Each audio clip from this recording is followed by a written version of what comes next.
안녕하세요. 전석철의 유니콘의 VC 전석철입니다. 지난 시간 나이키의 위기에 대해서 이야기했는데 생각해보면 요거랑 딱 어떻게 보면 지금 상황에 맞다라고 생각하는 또 좋은 책과 내용이 있어서 정말 좀 뭐 방대하고 자세한 뭐 사례랑 여러 가지 그 프레임워크가 있는데 그런 건 뭐 되게 간단하게 이제 차치하고 아주 요약적으로 좀 이야기를 해볼까 합니다. 책 이름은 혁신기업의 딜레마, 뭐 혁신자의 딜레마라고도 하죠. 이노베이터스 딜레마라고 하는 책이고, 클레인튼 크리스텐슨이라는 매우 유명한 경영학 교수님이 출간한 책이고, 그 문제의식은 아니 이렇게 위대한 기업들도 왜 실패하는가라는 문제의식에서 이제 시작했다라고 볼 수 있겠습니다.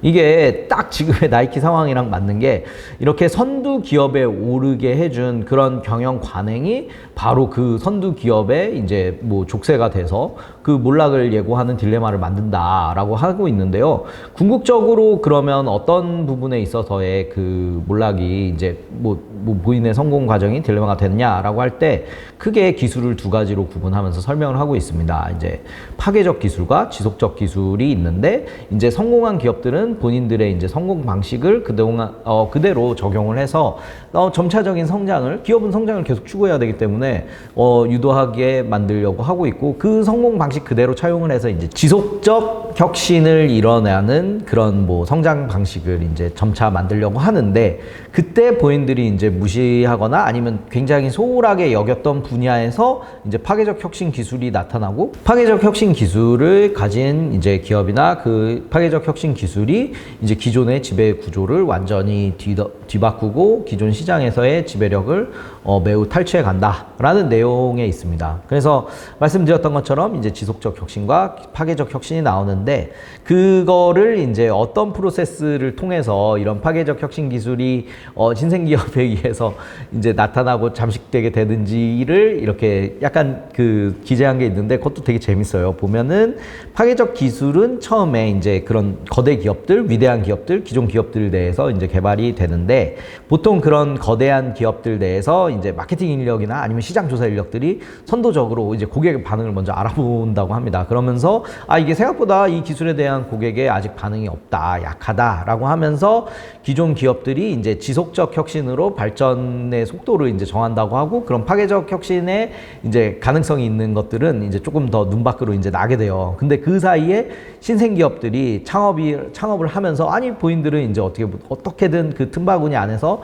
이제 진입을 해야 되는데 여러 가지 이런 그 단초들을 이제 제공을 받아서 파괴적 이제 혁신으로 시행착오를 계속 거치면서 발전한다라고 하고 있습니다. 그러면서 신생 기업들이 이제 점차 여기 그 파괴적 혁신 기술을 가지고 그 시장 자체 로우엔드 시장을 어느 정도 장악한 상태에서 하이엔드 시장으로 움직이고 그렇게 되면 앞불싸 기존 기업들 그런 위대했던 기업들이 이제 뒤늦게 기존 고객을 이제 지키기 위해서 새로운 분위기에 편승하면서 굉장히 뒤죽박죽이 된다라고 이야기를 하고 있어요. 이게 지금 딱 나이키 상황에 어떻게 보면 굉장히 적합하다고 해야 되나? 되게 좀 잘 들어맞는 면이 있어서 이야기를 좀 했어요. 그래서 보면 나이키 자체도 그 러닝화 시장이 러닝 붐이 일어났을 때 훨씬 전부터 나이키 하면은 그 운동화 시장 온갖 영역의 운동화에 있어서는 정말로 다 이제 침투해 있고 각 브랜드 이미지 굉장히 잘 가지고 올라오면서 잘 나가고 있었는데 그 딱 이제 러닝화 붐이 일어날 거다라는 거에 대해서도 당연히 예측을 하고 있었는데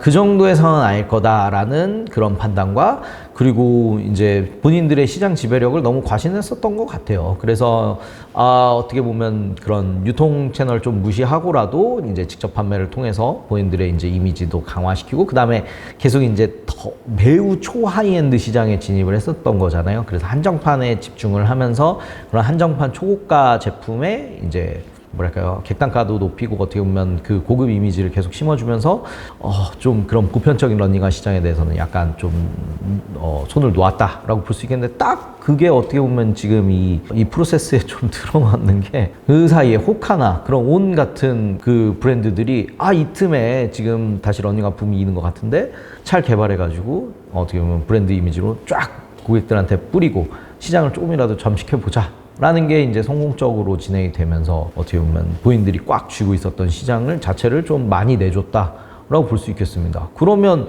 이거를 어떻게 돌파를 할 수 있을까? 크리스텐슨 교수는 저서에서 이렇게 이야기를 하고 있어요. 그래서 파괴적 혁신을 이렇게 거대한 조직에서 직접적 전사적으로 추진하는 거는 아닌 것 같다. 라고 하고 전략적인 선택을 해야 되는데, 별도의 조직을 파괴적 혁신만을 위해서 이제 조직된 별도의 조직을 만들고 그 조직 내에서 이제 새로운 혁신을 추진을 해야 되는데, 반드시 이게 매우 핵심이긴 한데 이게 실제로도 잘 지켜지진 않아요. 파괴적 기술을 필요로 하는 조직에 권한이랑 책임 함께 부여를 해야 된다라고 하고 있어요. 보통은 이런 신사업팀이나 파괴적 혁신팀이 이제 우리 대기업 사이에서도 많이 만들어지는데, 이제 끝까지 가지 못하거나 아니면 중간에 이제 접히는 이유가 어느 정도 이제 그런 기획안이 쓰고 이제 그걸 본격적으로 이제 시장에 내세우려고 할 때, 그때 이제 기존의 이제 그 뭐랄까요, 지속적 혁신 그리고 지속적 점진적 성장을 담보로 한 그런 경영 계획에 있어서의 우선순위에서 처지게 되면서 리소스를 못 받아요. 그러니까 권한을 못 받고 책임도 많이 못 받게 되는 형태가 있어서 기획은 했지만 결국엔 밀려나는 형태가 많은데, 이때 작은 시장에 시작할 수 있도록의 기회나 그런 조직 구조 그리고 책임은 줘야 된다라고 하고 있어요. 그래서 작은 시장에서 시작을 해서 점진적으로 본인의 경쟁자들이 확대하듯이, 어떻게 보면 이게 다른 조직으로서 제살 깎아먹기라고 볼 수는 있겠지만 그렇지 않은 게, 어차피 누군가에 의해서 파괴적 혁신이 일어나서 그 시장을 침투할 거라면 어떻게 보면 우리 조직에서 만든 별동대를 만들어서 그 조직이 이 시장에 다시 침투를 하게 돼서 어느 정도 방어를 해보겠다라고 하는 좀 그런 인사이트가 담겨있는 글이 아닌가 싶습니다. 그래서 기존 고객의 요구보다 새로운 시장의 가능성을 중시하면서 조금씩 더 키워나가면서 어떻게 보면 다른 사람이 혁신할 수 있는 기회 자체를 조금 차단하는, 본인으로서 스스로 내가 혁신하고 만다, 약간 이런 느낌의 이제 프로세스라고 볼 수 있겠습니다. 그래서 결론적으로 혁신 기업의 딜레마에서 주는 건, 그러니까 어느 정도 이제 기업이 지속적으로 성장 가능하게 되고 지속성이 이제 담보가 되었을 때도 방심하지 말고 현재 시장 요구에 집중하면서도 파괴적 기술이 언제든지 등장할 수 있기 때문에, 그럼 파괴적 기술이 도대체 어떤 게 있고 어떤 걸로 우리 시장에 진입할 수 있을까의 가능성에 대해서 전혀 귀 닫지 말고 그 거대한 기업 조직 내부에서부터 시작을 하면서 그 아이디어를 수용할 수 있는 문화가 필요하다 라고 하고 있습니다. 과연 나이키도 그 지금의 위기를 타개하기 위해서 앞서서도 말씀드렸잖아요. 그럼 거대한 물결이 지금 일어나고 있는 런닝화 시장에서 다시 어떻게 도전자 입장으로 다시 시장을 혁신하고 브랜드 가치를 올릴 것인지, 이런 혁신 기업의 딜레마 책을 같이 좀 살펴본 상태에서 한번 그 상황을 보면 더 의미 있지 않을까 생각합니다. 앞으로도 우리가 의미 있게 보아야 될 소식이나 의미 있게 보아야 될 책들, 그리고 그 앞서 말씀드렸잖아요, 필라이트의 슈독에 대해서도 한번 리뷰를 해보도록 하겠습니다. 감사합니다.